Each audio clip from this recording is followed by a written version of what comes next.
Bismillah, Assalamualaikum warahmatullahi wabarakatuh. Alhamdulillah, wassalatu wassalamu ala rasulillah, amma ba'd. Kembali lagi kita di Kembali Lurus bersama Ustadz Rifi Hamdani Hafizullah Ta'ala. Gimana Ustadz, kabar Ustadz? Masya Allah, Alhamdulillah Bang. Gimana Bang Ardin? Alhamdulillah, baik Ustadz. Setelah Ramadan ini apa kegiatan? Kegiatan Kembali Lurus lagi Ustadz. Maksudnya kembali lurus lagi ya, kembali ke istiqomah, belajar. Masya Allah, Masya Allah. Barakallahu fiik. Ustadz, ini ada penanya dari salah seorang penanya Ustadz. Seperti ini perempuan nih Ustadz. Anak kecil Ustadz ya? Oh, silakan Bang. Baik. Bismillah. Langsung Ustadz, kami sering bertengkar. Pernah mengucapkan talak satu, rujuk, talak lagi, rujuk. Terus pernah berantem, dia ucapkan talak 3 Ustaz. Iya. Beberapa hari kemudian dia minta maaf, katanya talaknya itu nggak sah karena saat itu dia lagi sedang keadaan emosi, sangat emosi Ustaz. Iya. Terus maksudnya beliau Ustaz, terus pas lagi halangan, apakah itu sah Ustaz atau enggak Ustaz? Itu talaknya Ustaz. Baik, di sini ada pertanyaan ya. Masya Allah, pertanyaannya seputar rumah tangga ya Bang. Ini sering terjadi nih, Masya Allah. Kadang seorang suami emosi, terkadang istri juga seperti itu ya, sehingga terjadilah ucapan cerai dari seorang suami. Maka dari sini jemaah, yang namanya talak atau kalimat cerai ini perkara yang sangat-sangat harus diwanti-wanti. Nabi Shallallahu Alaihi Wasallam pernah bersabda di dalam sebuah hadis, perkara yang paling halal yang Allah benci adalah talak, cerai. Dia halal tapi Allah benci. Allah benci Ustaz ya? Iya, Allah nggak senang. Kenapa? Karena terpisahkannya antara dua orang yang telah bersama, bersatu, berikrar, tapi sangat disayangkan berpisah. Ya. Nah, dari penanya ini ada beberapa permasalahan yang harus kita perhatikan. Ya. Pertama, beliau sudah mentalak satu istrinya.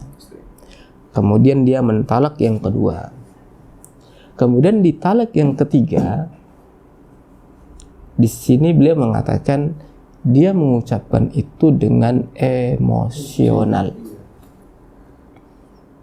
Wallah alam ya Bang, apakah itu sekedar argumentasi aja, dia ingin berlindung di balik emosionalnya tadi agar dia tidak terpisah, atau memang betul-betul emosional yang menjadikan uzur seorang itu tidak dihukumi. Sebelum kita membahas itu, mari kita dengarkan nasihat Nabi Shallallahu Alaihi Wasallam. Di dalam hadis riwayat Imam Bukhari, ada salah seorang pemuda datang kepada Nabi. Apa kata pemuda ini? Ya Rasulullah, ausini. Ya Rasulullah, tolong berikan aku sebuah nasihat. Ini nasihat bagi kita Bang, para pemuda. Kita kan masih muda ya. Abang masih muda ya. Masih muda Ustaz. Iya, belum tua-tua kali gitu. Iya. Pemuda ini mengatakan kepada Nabi, ausini, nasihatkan satu nasihat kepada.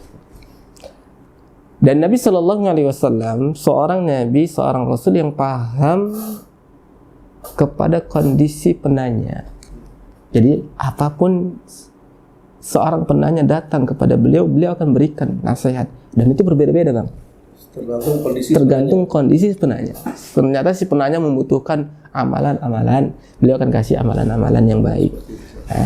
Terkadang si penanya ini bertanya tentang perkara neraka, beliau akan jawab. Ternyata Nabi melihat pemuda ini seorang pemuda yang memiliki tingkat emosional yang kuat, temperamen, gampang marah, senggol bacok, gitu. Apalagi orang Medan, Medan ya? Apalagi orang Medan maksudnya. Orang Medan kan sikit-sikit marah kan gitu. Tersinggung sedikit marah. Di jalan marah. Iya, lampu merah. Lagi lamaan marah. Nah, maka Nabi Shallallahu Alaihi Wasallam mengatakan kepada pemuda tadi, la taghdab, jangan marah. Saking ringkas dan padatnya, pemuda tadi ini meminta lagi. Faraddada miraran, kasih lagi Nabi, coba lagi yang lain lah, kan gitu. Bahasa kita, kok pendek kali. Ya. Yang lain lah, nasihatnya yang lain, nah, gitu. Nabi ulangi lagi, la taghdab, jangan marah. Lihat nih jemaah. Apa? Kenapa Nabi memberikan nasihat 2 kali? Nabi ulang jangan marah. Ini menunjukkan kita jemaah, ya, ternyata dari emosional dan sikap marah berakibat dampak buruk dari apa yang kita ucapkan. Contohnya tadi ini, permasalahan tadi ini bang. Kenapa? Dia emosi katanya. Emosi. Langsung kelas 3 dari saat. 3. Kalaulah kita bisa meredam emosi tadi, kita berusaha untuk berpikir tenang dan jernih, nah, sehingga kita nggak akan mengeluarkan ucapan-ucapan yang kita menyesal nanti. Wow. Ujung-ujungnya dia menyesal. Dia mau kembali cari alasan karena dia emosi. Sebenarnya terbetik di dalam hatinya dia bisa menahan tadi. Iya. Seperti itulah.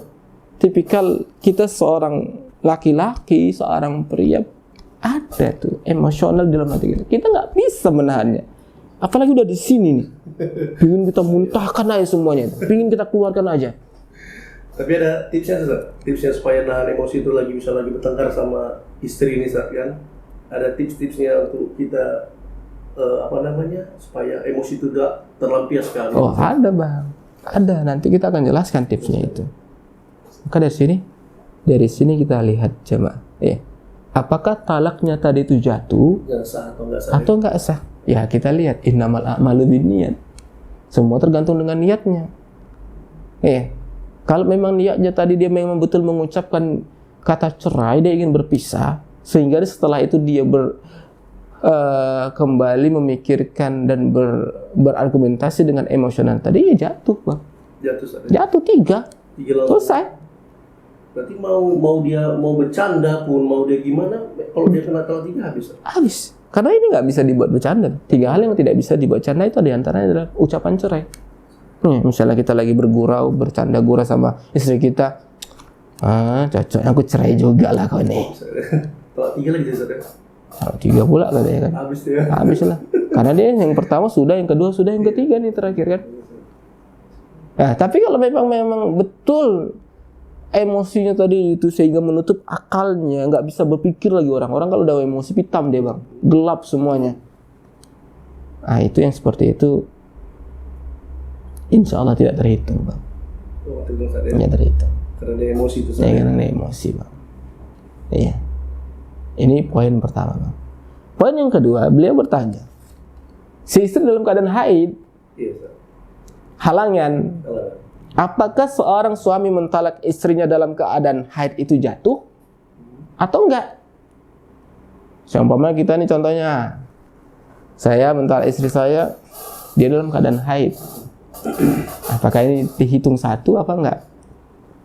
Jawabannya terhitung 1 bang.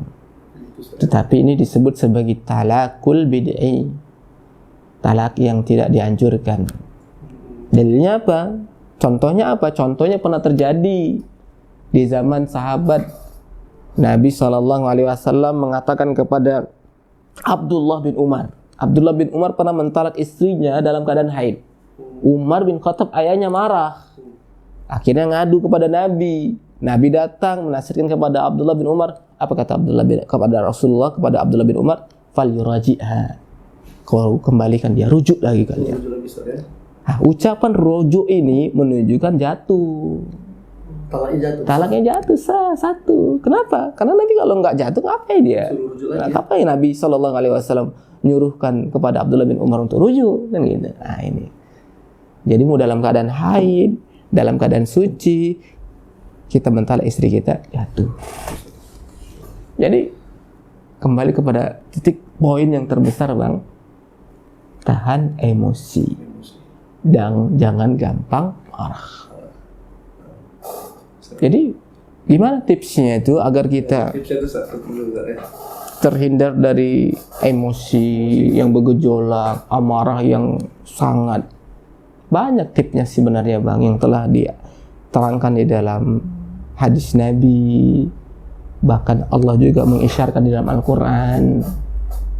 Di antara tipsnya adalah kalau kita marah, kita itu cepat-cepat ta'awuz. Ta'awuz itu meminta perlindungan kepada Allah dari gangguan syaitan. A'udzubillahi minasyaitonirrajim. Itu. Salah abang marah nih sama istri. Bang pulang lagi capek. Ternyata istri banyak tingkah, Bang. Bertingkah dia. Kita langsung a'udzubillahi minasyaitonirrajim. Kenapa? Karena ada aja upaya syaitan, cara langkahnya untuk memalingkan kita. Itu ada aja, Bang. Supaya makin marah. Iya, apalagi dapat memisahkan kita antara istri kita. Itu merupakan amalan syaitan yang paling terbaik, Bang. Ingat tuh. Misalkan dua orang yang saling mencintai karena Allah. Karena pernah dalam sebuah hadis, Bang, pemimpin syaitan, iblis, pernah memanggil petugas-petugasnya. Apa yang telah kalian lakukan?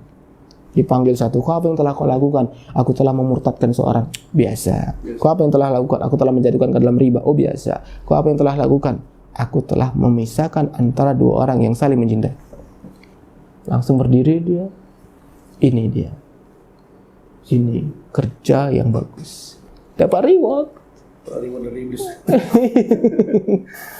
Kenapa? Karena memisahkan dengan dua orang yang saling mencintai ini perkara yang mengerikan, Bang. Nabi sebut di dalam sebuah hadis, memisahkan antara dua orang yang mencintai itu merupakan sebuah kebinasaan, Bang. Iya, Bang. Jadi kita harus pertahankan, Bang. Pertahankan. Kalau bisa kita tambah kecintaan tadi, Bang. Kita tambah istirahat di sana. Kalau Bang Adin, insya Allah lah. Belum berani ya. Beda tipis antara keberanian dengan kesetiaan ya. Ya. Jadi itu, Bang. Tips yang pertama yang saya ingat itu ta'awuz. Kapan abang tiba rasa tadi ini, pingin tadi, auzubillahi minasyaitonir. Tips yang kedua, Bang, ambil air wudhu. Iya. Air wudhu ini bagus untuk meredam gejolak panasnya emosi yang ada dalam hati. Kenapa? Karena yang namanya amarah itu dari syaitan. Dan syaitan itu tercipta dari api. Dan api itu bisa dipadamkan dengan air. Ini seperti yang disabdakan oleh Nabi Sallallahu Alaihi Wasallam. Jadi kapan abang marah, lihat muka istri pun kesel, ataupun lihat anak ingin marah, lihat saudara kita ingin marah juga, bismillah, ambil air wudhu, insya Allah teredam sedikit. Dan yang terakhir, Bang, kapan amarah itu tiba, kita diperintahkan untuk mengganti posisi. Seumpama abang lagi duduk nih, abang berdiri. Kalau abang berdiri masih marah, abang pindah tempat lain. Atau abang berbaring juga masih marah, abang keluar dari rumah. Keluar aja dari rumah, keluar sejenak dari rumah, entah pergi kemana, ngopi, ya di kopi apa namanya? Kopi akhi. Ngopi di kopi akhi bentar, ya seruput dua ruput, ya tenang, balik lagi rumah. Akhirnya nanti udah sayang-sayangan lagi tuh. Gimana sayang kabarnya? Ya. Bu Hadi pulang, ya? Bu Hadi pulang ya? Bu Hadi ya. Bagus itu. Pasti, Masya Allah. Damai maksudnya? Damai, insya Allah. Jadi gitu, Bang. Itulah di antara tips-tipsnya. Nah, kembali kepada hadis tadi, Bang. La taghdab. Jangan marah. Sehingga apa? Yang namanya perceraian, pertikaian seorang suami, KDRT lah namanya, itu insya Allah bisa teredam. Kalau kita sebagai seorang laki-laki mampu mengendalikan emosi kita. Iya. Contohlah Nabi Shallallahu Alaihi Wasallam. Paham beliau. Istrinya lagi marah, dia berusaha untuk menghibur. Aisyah berapa kali marah? Cemburu. Iya. Dipecahkannya wajan atau piring karena hadiah dari istri lain. Beliau ganti, beliau bujuk Aisyah. Sampai Nabi mengatakan, ya Aisyah, aku tahu kau itu sedang marah. Aisyah pun mengatakan kepada Nabi, gimana kamu tahu ya Rasul kalau aku lagi marah? Iya, kau kalau lagi marah kau akan mengatakan Rabbu Muhammad, demi Rabbnya Muhammad. Kalau lagi nggak marah nih, kalau lagi marah dia mengatakan apa? Rabbu Ibrahim, Rabbnya Ibrahim. Nabi paham tuh, Aisyah lagi marah. Ya, mungkin kita yang sudah paham karakter istri kita tahu lah. Istri kita lagi cemberut. Sebenarnya istri kita lagi nggak enak, lagi bad mood. Ya, kita paham. Berarti waktunya kita ngajak jalan-jalan. Nah, itu dia. Sering apa saja jalan-jalan dengan keluarga. Iya, apalagi sering-sering shopping ya bang. Jadi itulah bang. Ya, itulah jawaban dari penanya tadi ya. Jadi semoga bermanfaat ya. Pikir ulang lagi apa yang kita akan ucapkan kepada istri kita dari kalimat-kalimat cerai ini nggak gampang. Jangan sampai kita menyesal. Ya, nasi sudah menjadi bubur, nggak bisa lagi diubah. Akhirnya kita berpisah, tapi masih cinta kan gitu, kan sayang kan gitu, sayang. Jadi itu jawaban dari Ustaz Rifi Hamdani Alhamdulillah kepada penanya. Jadi sudah terjawab ya pertanyaannya. Oke, kita akan kembali lurus lagi. Next untuk pertanyaan berikutnya di konten berikutnya. Iya. Barakallahu fiik. Assalamualaikum warahmatullahi wabarakatuh. Waalaikumsalam warahmatullahi wabarakatuh. Masya Allah.